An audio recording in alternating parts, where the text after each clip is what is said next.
Hi there, welcome to I'll Knit If I Want To. This is Andrea Mowry of Drea Renee Knits, and this is a little weekly podcast where I try my best to answer some of your questions.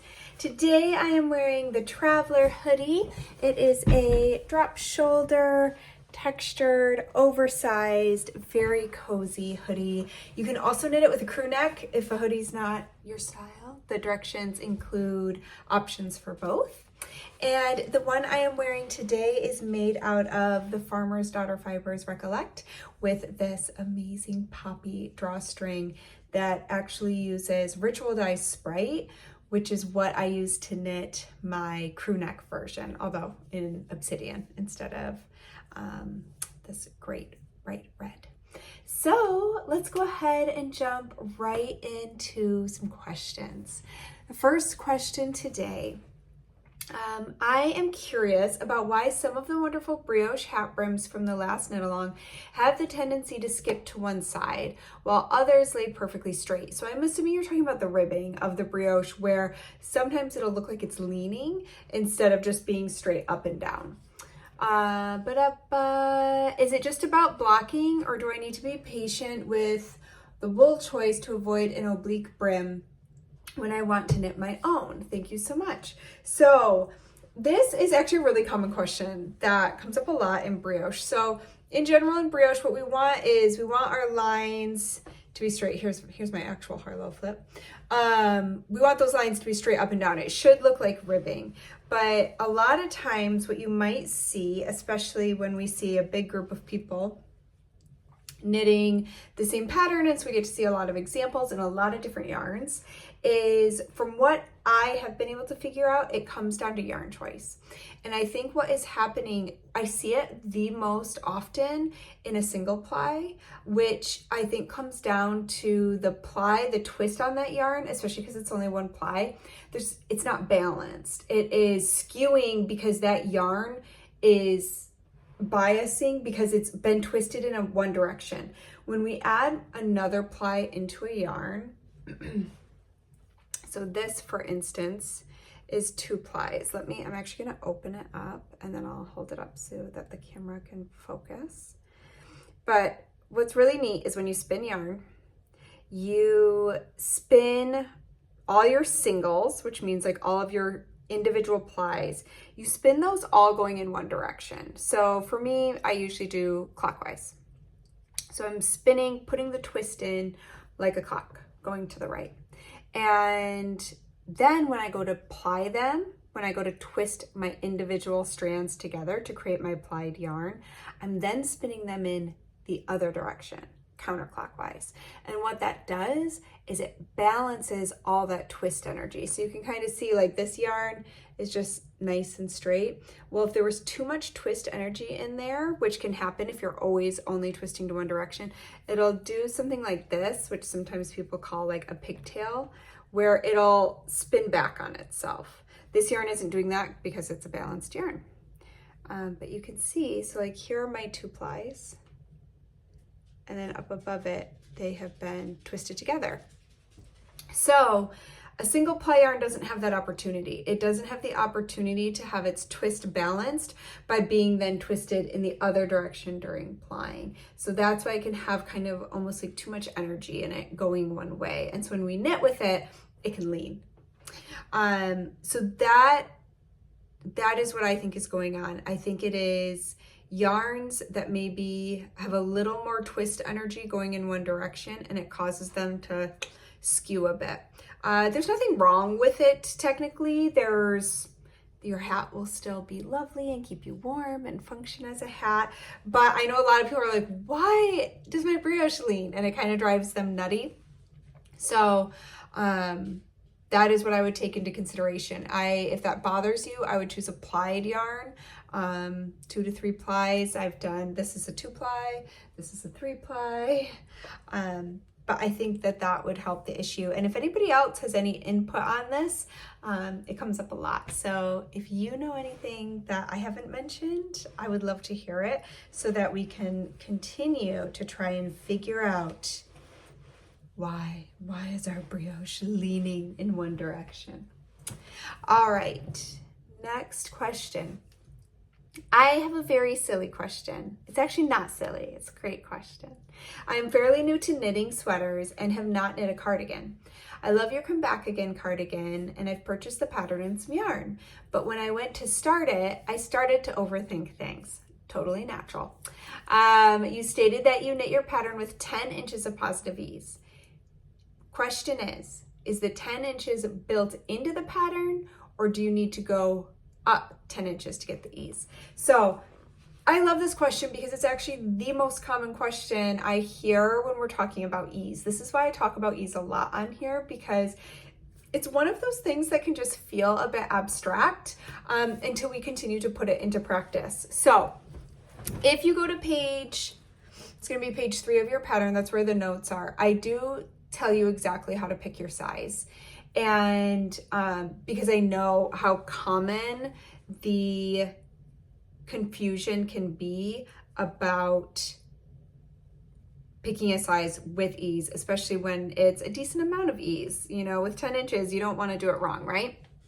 So in my patterns, and I'm going to speak specifically about my patterns because it's done differently depending on the designer. I try really hard to keep things really clear, and this is just the way I felt was the most clear, so it's the way I do it. But this isn't necessarily, there's no industry standard. Designers kind of pick and choose how they want to relay this information. So when you look at my pattern, you're going to see a measurement, and next to it, it's even going to say to you, finished chest measurement.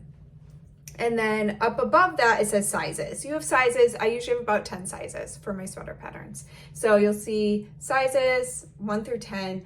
What those are is literally just your place, your number that you follow throughout the pattern.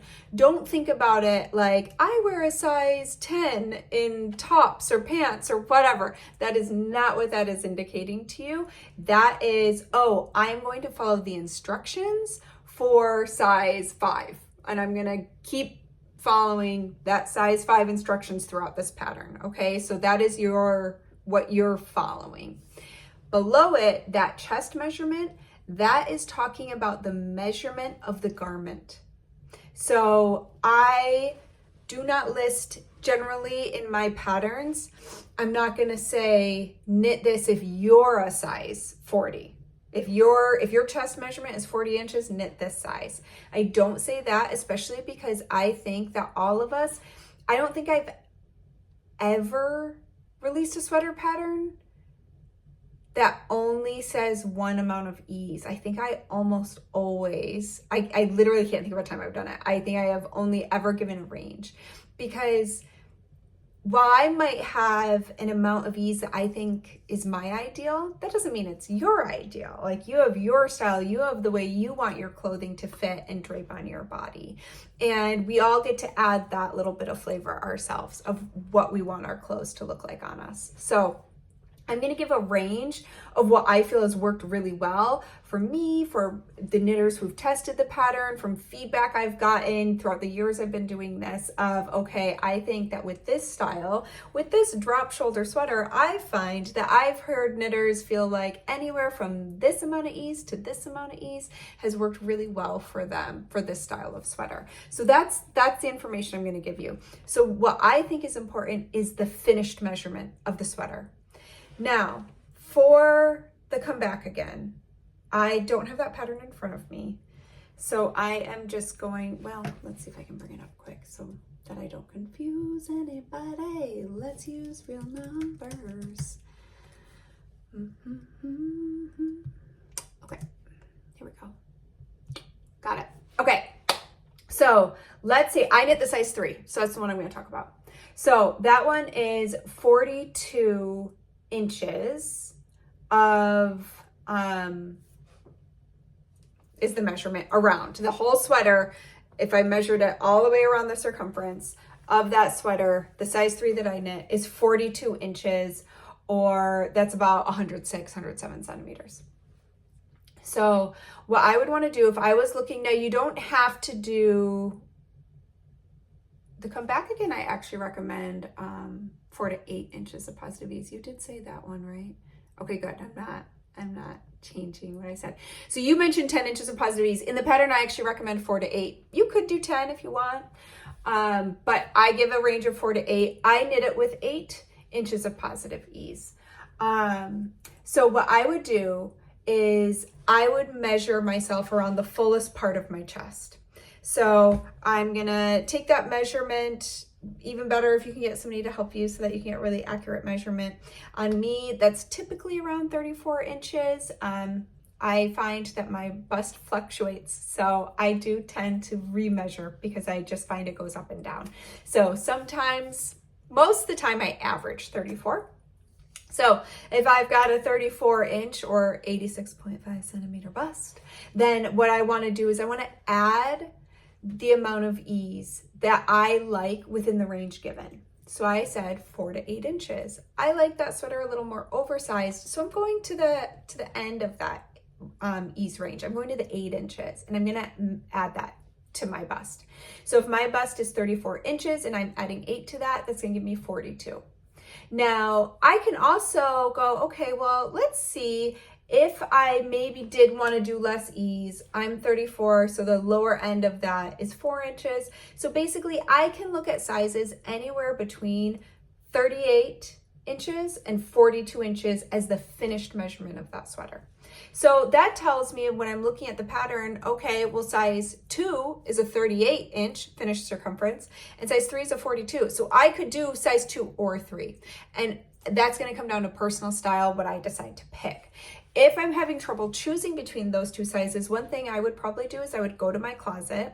I would pull out a sweater that I love. I love the way it fits me. And I would measure the chest circumference on that and say, okay, where is this sweater falling in that range? And maybe that would help me decide. Maybe that sweater happens to be, let's say, 37 inches. And I'm like, okay, so it's a little closer. I'm sorry, not 37. Well, fine, we'll say 37. And I'm going to say, oh, okay, well, that's definitely closer to the 38. So I'm going to knit a size 2.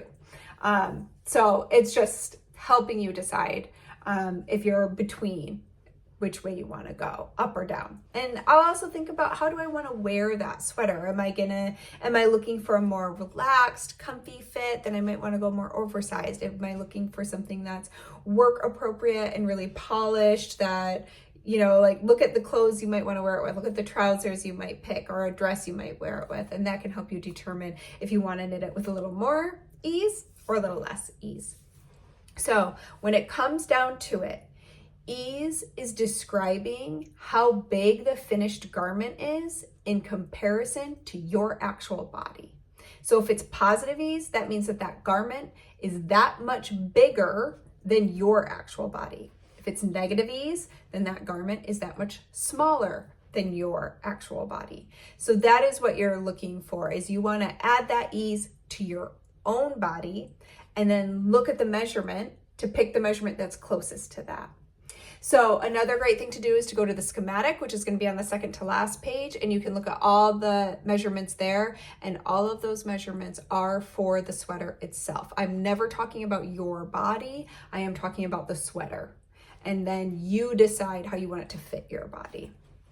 So that's what you would do. You are not picking from those measurements there. And I do always say, I try to be really clear about that. So if you look next to where it gives those measurements, it says like finished chest circumference when buttoned. So it's even telling you that I took that final measurement with the sweater buttoned up, not worn open, so that you really know exactly how big that sweater is going to be when you're done knitting it. So that is what you're picking. You're picking the finished measurement of the sweater that you want. You're not looking for your size, like your body size in those measurements. I hope that helps. Okay, next question after I get a sip of water. Okay, I have a traveler, heyo. My friend who knits has a traveler, and my other friend who doesn't knit wanted one too. So I knit her a crew neck traveler. Question is, can I surgically remove length in it? I got carried away. 10 pearl ridges carried away. With a belt, it could have passed as a cute mini dress. She said she wanted it longer than mine. Well, she got it. I swatched and knew how it would grow, but overdid it anyway. I think you answered this before, but in case you didn't, I would like some reassurance. I'm not worried about where, but because it's knit bottom up, does it still work because it's grafted and not knit? I may do a practice run in pattern with some scrap yarn so I don't ruin it. But before I use up my precious time, I thought I would ask. I love the idea of you practicing this before you do the surgery on the sweater, because it is going in a different direction. That is what's going to make it a little tricky. That doesn't mean it can't be done. So what you're going to do is you are going to clip into that edge, depending if you have extra yarn lying around. I don't know if you're going to need to reuse your hem yarn. If you're not, I would even just kind of cut the bottom off, and then you're going to have some frayed bits, but then you'll eventually get back to a whole strand of yarn that you can wind into a ball. Otherwise it's not super fun trying to unpick that cast on. I think a minute ago I said bind off. I meant to say cast on. But you need to get past that, and then you can unravel. When you put this back on your needle, you're going to be half a stitch short because you're going in the wrong direction. And if you think about a knit stitch, it looks like a V. So you're going, it's like, how do I say this? So when I'm looking at it and you're undoing it, if you were undoing it from the top, I want to say this in a way that makes sense. So just give me a second here to look at this and to gather my thoughts. Okay, so when you're thinking about like putting your needle back in, when you think about a knit stitch, it's a V, and down here you have the tip of the V, and up here you have two legs. This is why you lose half. I'm so sorry. That was not in the stitch leg. That was not the stitch leg to hide. This should have been stitch leg to hide. Anyways, you have a V. Point of the V, the two legs. You're going to lose a leg when you are going the other way. And that's why you lose like half a stitch. And it's just going to feel funky, but don't worry about it because it's not going to look funky once you get that ribbing on there. So you are going to unravel it. You could even I would even use like a sock needle, and I would go in to where the knit stitches are. So in between these purl bumps, you've got these knits. I would pick a row and I would go with a sock needle, or you could even do like a tapestry needle and waste yarn. But if you've got a longer sock needle, I just think like a circular, that's like a size, even a size 2, like just going down to make it easy to get in and out of your stitches. I would go through and I would just thread it. And what you're trying to do is you are trying to go into every other leg of those V's with your needle, and that way you've got everything secure, and then you can either cut or you could snip the cast on edge and unravel, cut or unravel.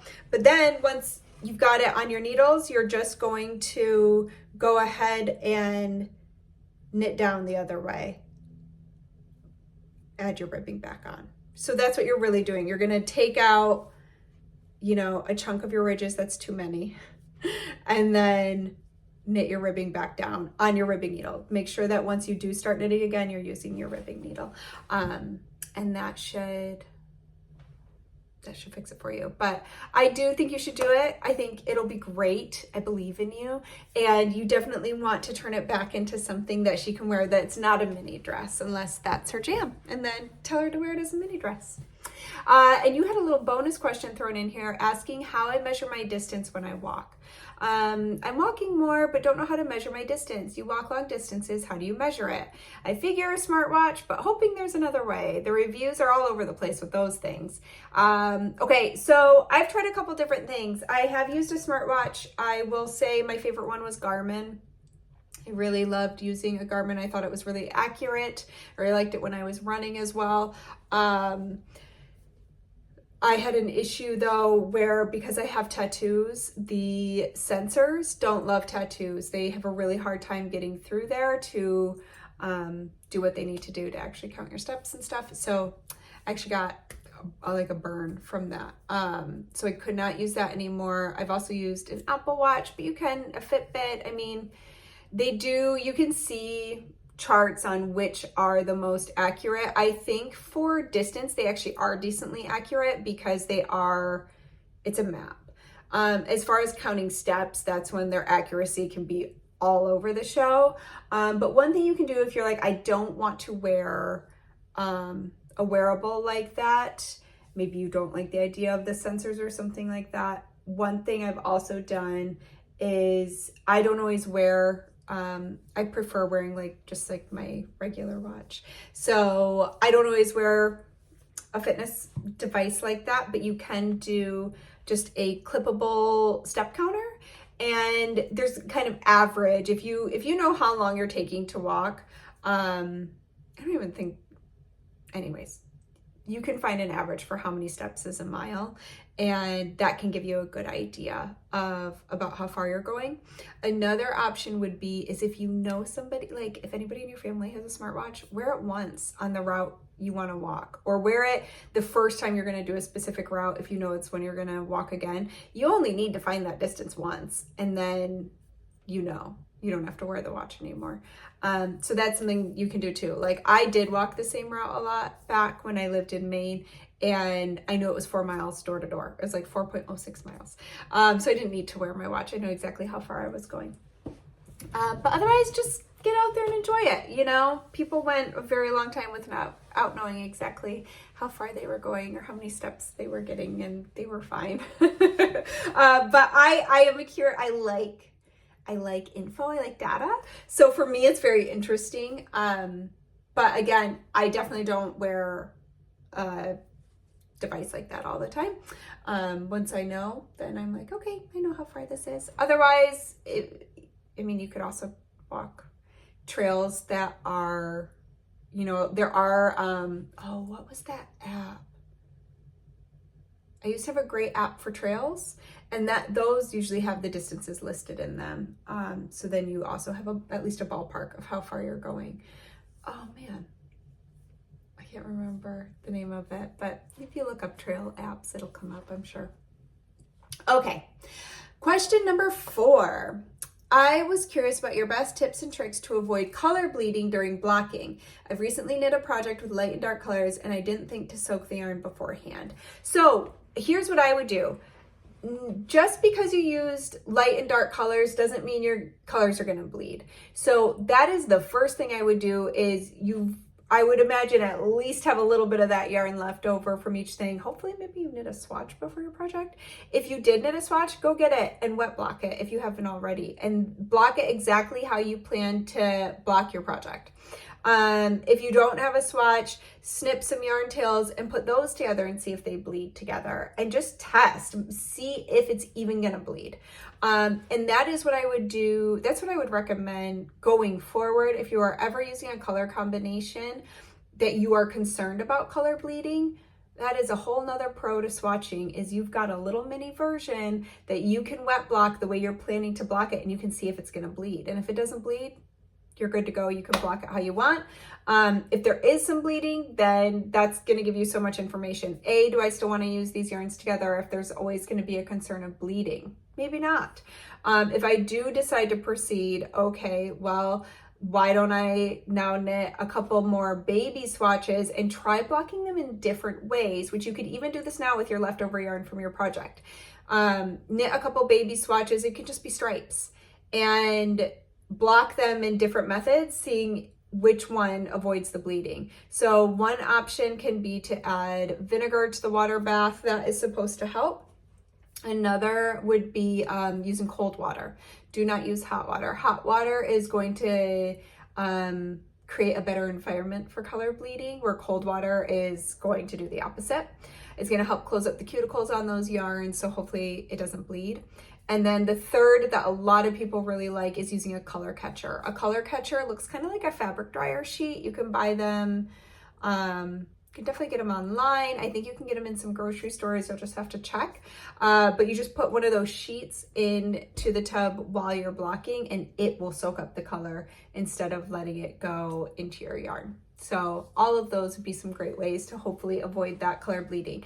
If you are like, oh, this is definitely gonna bleed, and I'm already done with the project and I really want it, and what do I do?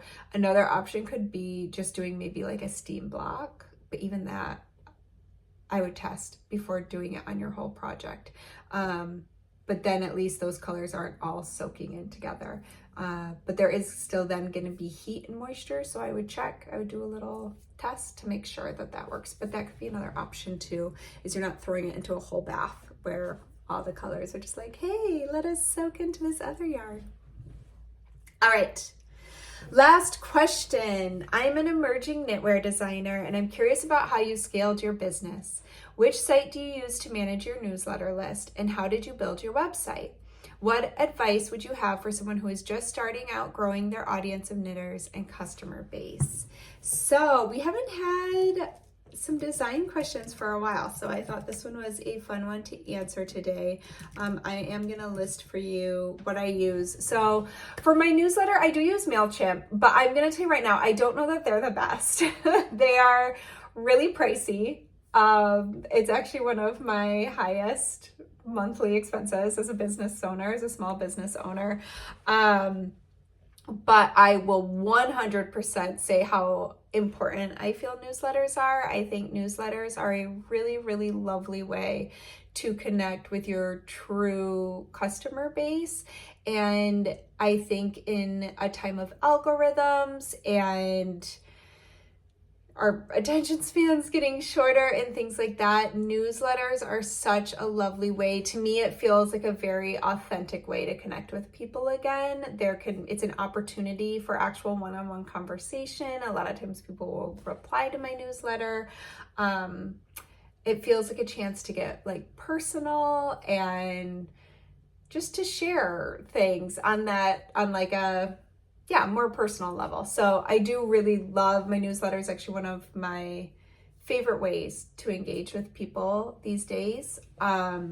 So there's a lot of different newsletters out there. MailChimp was just the one that was really easy for me to find back when I started my newsletter, which was quite some time ago.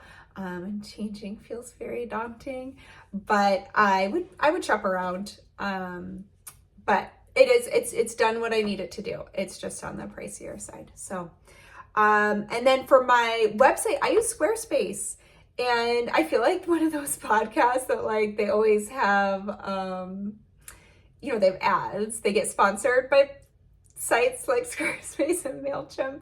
I am not sponsored. No one's paid me to say any of this, but I will say that personally, as a very low tech person who I spend as little time on my computer as possible. I'm only on there for work.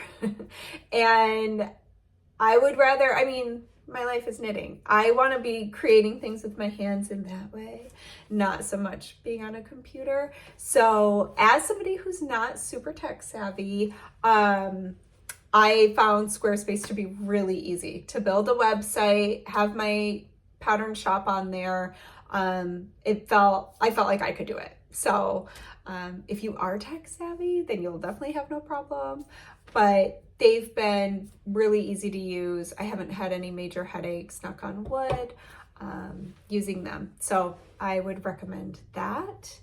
And what advice would you have for someone who is just starting out growing their audience of knitters and customer base? Honestly, I think the best thing I can say is checking in with yourself and continuing, like always having that moment to say, okay, am I creating something that makes me feel really happy and joyful? I personally believe, as like kind of cheesy or maybe woo-woo as it might sound, I really believe a huge part of the success that my business has seen has come from, I feel very, very joyful and excited about what I am knitting.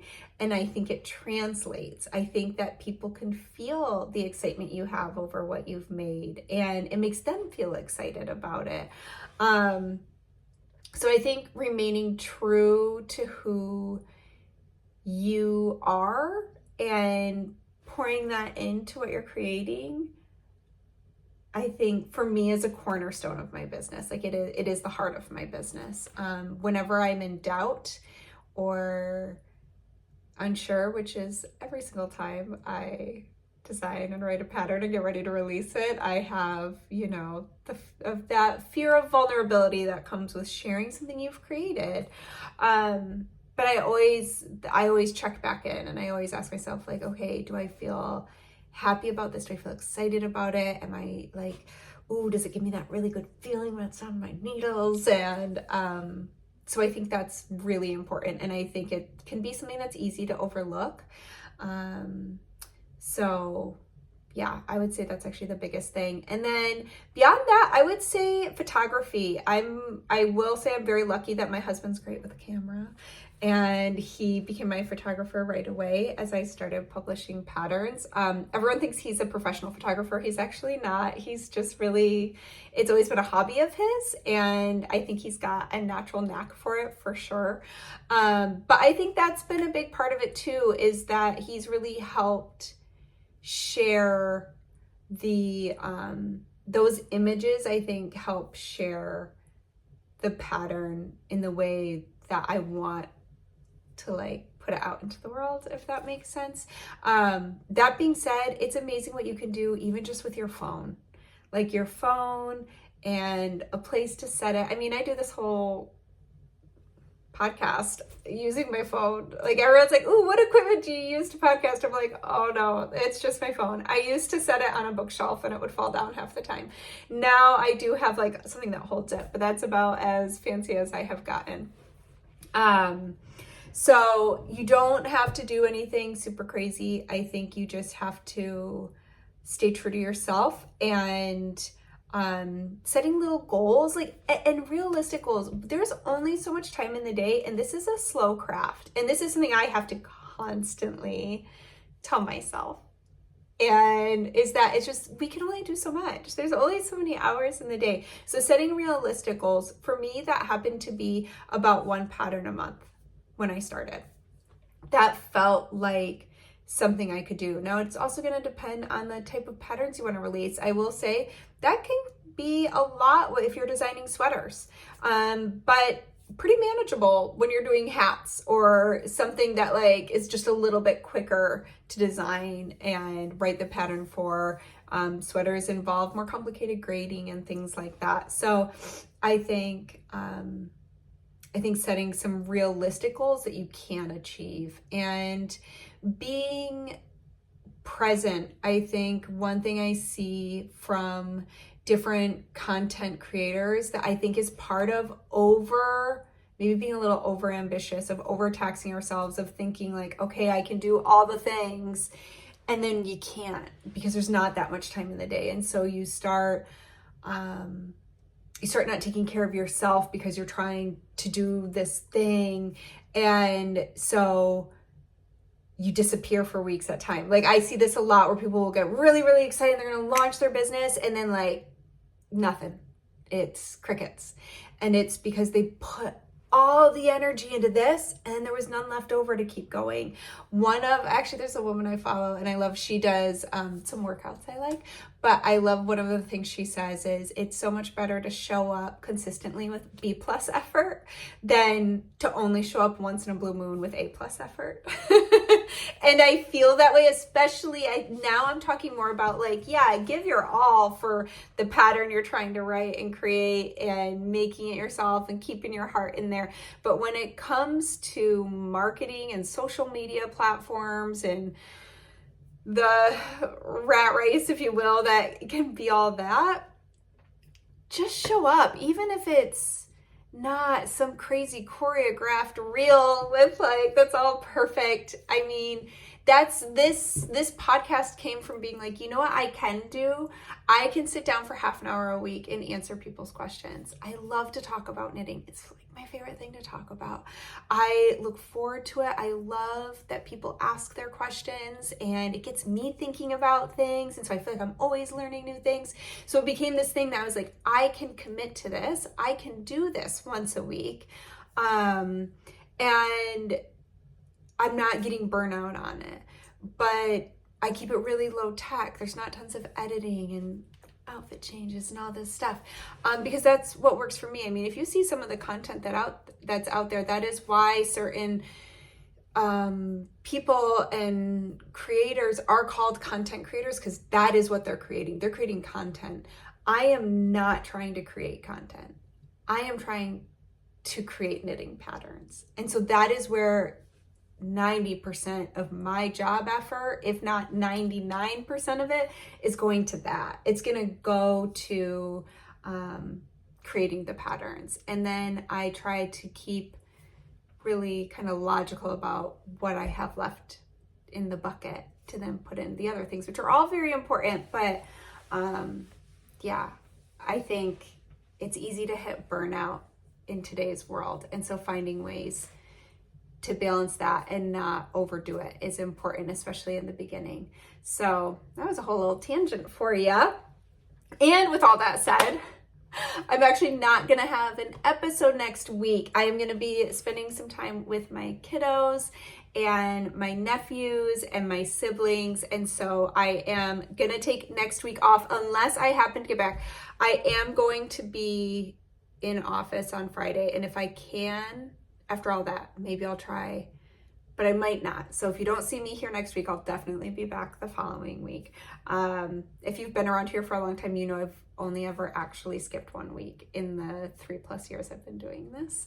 But I'm trying to be a little bit better about if it's family time and stuff like that, then I might have to skip a week. But we'll see. We'll see if I get back in time and I'm feeling really good back into the office, then you'll see me. And if not, I'll be back the following week. But that is everything. We just wrapped up 2 knit-alongs.